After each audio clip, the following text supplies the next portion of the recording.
ترم قصير ومفيش وقت تعمل حاجة، كسلانين وملناش طاقة، زهقنا قوي من كتر المواد.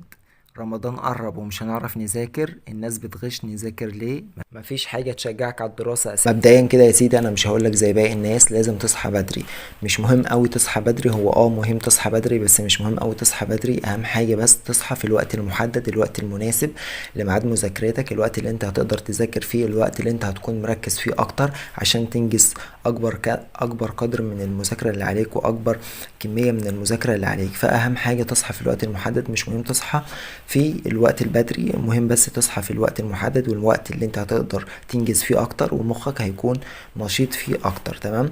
وفي مقولة بالعالم بتقول اذا اردت تغيير العالم فعليك بترتيب غرفتك. فاهم حاجة لازم اول ما تصحى من النوم ترتب غرفتك، لان ده هيديك حماس اكتر للمذاكرة. بعد ما تصحى من النوم وترتب غرفتك هتقوم تتوضى وتصلي ركعتين كده لله. لو انت هتصحى الفجر فالمفروض بقى ان انت تصحى الفجر عشان تصلي الفجر، بس طبعا دلوقتي احنا مش الفجر، فنعتبر ان احنا الفجر وما ركزش على الشمس اللي طالعه على وش دي. نيجي للخطوه رقم واحد معانا، وهي القهوه والشاي. بلاش يا جماعه نشرب قهوه وشاي، لان بنشربهم في الاول بيدوك يقظه كده وتحس ان انت متحمس للدراسه، بس بعد كده هيبقى الموضوع عادي بالنسبة لجسمك، وجسمك هياخد مناعة ان الحاجات دي بقت عادية، فمش هيدوك اي حماسة ولا اي تركيز للدراسة خالص. فبلاش تشرب من الاول خالص قهوة وشاي وتبدأ مذاكرة على طول من غير اي قهوة او شاي. ونيجي بعد كده للخطوة رقم 2 معانا، وهي الجداول. ايوه، الجداول اللي البنات بتفضل تعملها، الجداول طويلة المدى. احنا بقى هنعمل جداول دي، بس مش هنعملها جداول طويلة المدى، احنا هنعملها جداول قصيرة المدى، بحيث تبقى عبارة عن جداول لليوم بتاعنا، يوم او يومين بالكتير خالص. مش هنعملها اكتر من كده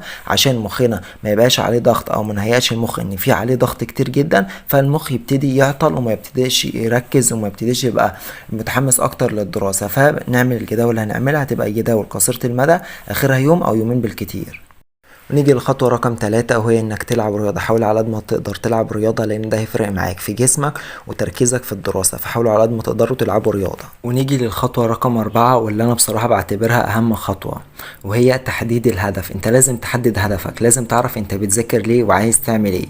فانا زي ما انتوا شايفين كده بقسم الورقة 4 وبكتب فيها انا هعمل ايه وايه اللي هعمله وانا بذاكر اصلا ليه. ما انت لازم تعرف انت بتذاكر ليه. ما انت مش بوحش مذاكره هتمسك الكتاب هتمسكه خلاص. انت عايز تعرف انت عايز تذاكر ليه. حدد اهدافك، حط اهدافك قدامك عشان تحمسك للمذاكره. قول انا هذاكر عشان كذا وعشان كذا وعشان كذا، وساعتها هتتحمس للمذاكره. خلاص يا باشا، حددت اللي انت هتذاكره وحددت انت هتعمل ايه، يلا بقى عشان نذاكر. لا، ما نبداش مذاكره. قبل ما نبدا مذاكره في حاجه مهمه جدا لازم نعملها، وهي بلاش يا جماعه فيسبوك او سوشيال ميديا. لازم تقفل الداتا او تقفل الواي فاي، تقفل البيانات. لازم او حاول تبعد عن الموبايل. هتقولي لا بذاكر من الموبايل، خلاص يبقى لازم تقفل الداتا او تقفل الواي فاي. بلاش فيسبوك يا جماعة، بلاش سوشيال ميديا خالص، لانها هتأثر على المذاكرة بتاعتك. هتقولي لا انا بعرف اذاكر، تمام. هتيجي تبدأ تذاكر، اول ما يجيلك نوتيفيكيشن او يجيلك اشعار هتبدأ تسيب المذاكرة وتخش على الفيسبوك. هتقولي هبص على الاشعار 3 دقايق، وعلى طول في ثانية 3 دقايق هيجيبوا ربع ساعة، هيجيبوا نص ساعة، وخلاص يا باشا كده كل سنة وانت طيب، مفيش مذاكرة. فبلاش فيسبوك او سوشيال ميديا. خلاص كده يا باشا، هيئنا نفسنا للمذاكرة وهيئنا اوضتنا وظبطنا كل حاجة. يلا بقى بينا نبدأ المذاكرة. هركز معاكم في ازاي نذاكر على موضوع الحفظ، عشان الحفظ ده اكتر حاجة معقدة الناس، انما باقي المذاكرة فانت تقدر تذاكر وكل واحد ليه طريقته. تمام. فانا هقولك بس على نظام الحفظ، تحفظ ازاي والموضوع يكون بالنسبة لك سهل ازاي، وخصوصا في القصة. انا بالنسبة لي في الانجليزي ما كنتش بحفظ، عمري ما حفظت ال8 شباتر بتوع الانجليزي، عمري ما حفظت سؤال، عمري ما مسكت سؤال كده وقلت هحفظ السؤال ده، لا عمري ما عملت كده.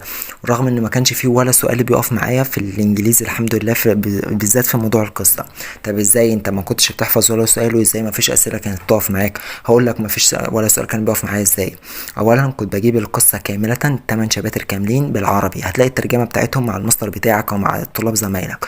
كنت بمسك ال8 شباتر كاملين بقراهم كاملة مرة واحدة في يوم واحد، ال8 شباتر كاملين بالعربي.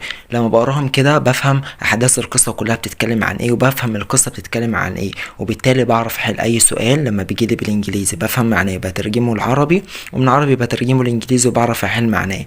يبقى كده خلصنا من القصه. اما بقى بالنسبه للكلمات، فالكلمات كنت لازم اكتبها وانا بكتبها كنت لازم انطقها، عشان لما انطقها يبقى ودني تسجل تسمع الكلمة، ولما انا بكتبها عينيا بتصور الكلمة، يبقى كده وتالت حاجة ايديا بتكتب الكلمة، يبقى كده حفظتها بالتلات حاجات. ونيجي لاخر حاجة معانا، وهي وانت بتراجع، لما تيجي تراجع ما تراجعش من نفس الكتاب، ذاكر من كتاب وراجع من كتاب تاني، لانك هتكتشف في حاجات تانية مختلفة. ده بلس ان انت لما تيجي لو انت رجعت من نفس الكتاب فانت هتذاكر نفس المذاكرة القديمة ومش هتستفاد حاجة جديدة، فحاول تذاكر من كتاب وتراجع من كتاب تاني.